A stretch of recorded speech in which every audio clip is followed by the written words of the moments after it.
ನಮ್ಮನ್ನ ಡೈವರ್ಟ್ ಮಾಡ್ಬೇಕು ಅಂತ ಹೀಗ್ ಮಾಡಿದಾನೆ.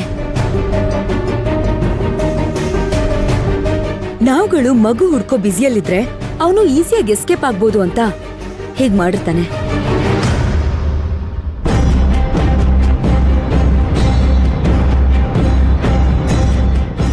ಅಶೋಕ್, ಬೇಗ ಗೋಡನಲ್ಲಿರೋರ್ಗೆ ಕಾಲ್ ಮಾಡ್ಬಿಟ್ಟು ಸೆಕ್ಯೂರಿಟಿನ ಟೈಟ್ ಮಾಡಕ್ ಹೇಳಿ. ಶಿವಗಾಮಿ, ಹುಡುಗರು ತುಂಬಾ ಸ್ಟ್ರಾಂಗ್ ಆಗಿದ್ದಾರೆ. ಯಾವುದೇ ಕಾರಣಕ್ಕೂ ಅವ್ರು ತಪ್ಪಿಸ್ಕೊಳಕ್ ಆಗಲ್ಲ. ನೀನ್ ಹೇಳ್ದಂಗೆ ಮಗುಗ್ ತೊಂದರೆ ಕೊಡೋ ಉದ್ದೇಶ ಒಂದಾಗಿರಲ್ಲ.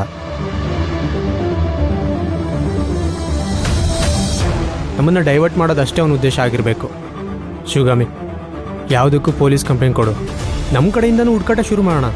ಏ ರಾಕ್ಷಸಿ, ತೆಗಿ ಬಾಗ್ಲು. ಯಾಕೆ ನನ್ನ ಕೋಡ್ ಹಾಕಿದ್ಯಾ? ತೆಗಿರಿ ಬಾಗಲ್, ತೆಗಿರಿ, ನನ್ನ ಬಿಡಿ ಹೊರಗಡೆ.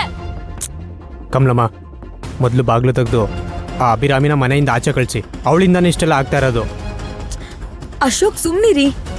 ನೀನ್ ಸುಮ್ಮನೆ ಇರು ಶಿವಗಾಮಿ. ನನಗೆ ಗೊತ್ತಿತ್ತು ಹೀಗೆ ಆಗತ್ತೆ ಅಂತ. ನೆನ್ನೆ ಹೇಳ್ದೆ ತಾನೆ ಮಗುಗೆ ತೊಂದರೆ ಆಗತ್ತೆ ಅಂತ. ಕಮಲಮ್ಮ, ಅಭಿರಾಮಿನ ಆಚೆ ಕಳಿಸಿ, ಎಲ್ಲ ಸರಿ ಹೋಗುತ್ತೆ. ಅಶೋಕ್, ಪ್ಲೀಸ್ ಸ್ವಲ್ಪ ಸುಮ್ನೆ ಇರಿ. ಇದನ್ನೆಲ್ಲ ನಾನೇ ಸರಿ ಮಾಡ್ತೀನಿ. ರೂಪಾ, ನೀನು ಬೇಗ ಭೈರವಿ ಸ್ಕೂಲ್ ಹತ್ರಕ್ಕೆ ಹೋಗ್ಬಿಟ್ಟು ಅಲ್ಲಿರೋ ಅಕ್ಕಪಕ್ಕ ರೋಡಲ್ಲಿ ಎಲ್ಲಾದ್ರೂ ಉದಾಳ ಅಂತ ಹುಡುಕು. ಹಾ ಸರಿ ಅಮ್ಮೋರೆ, ಹೊರಡು. ಕಮಲಮ್ಮ, ನೀವಿಲ್ಲೇ ಇರಿ. ಅಕಸ್ಮಾತ್ ಭೈರವಿ ಏನಾದ್ರೂ ಮನೆಗೆ ಬಂದ್ರೆ ಒಬ್ಬರಾದ್ರೂ ಮನೇಲಿರ್ಬೇಕು. ಸರಿ ಅಮ್ಮೋರೆ. ಅಶೋಕ್, ನೀವ್ ನನ್ ಜೊತೆಗ್ ಬನ್ನಿ. ನಾವಿಬ್ರೆ ಹೋಗ್ಬಿಟ್ಟು ಭೈರವಿ ಎಲ್ಲಿದ್ದಾಳೆ ಹುಡ್ಕೋಣ.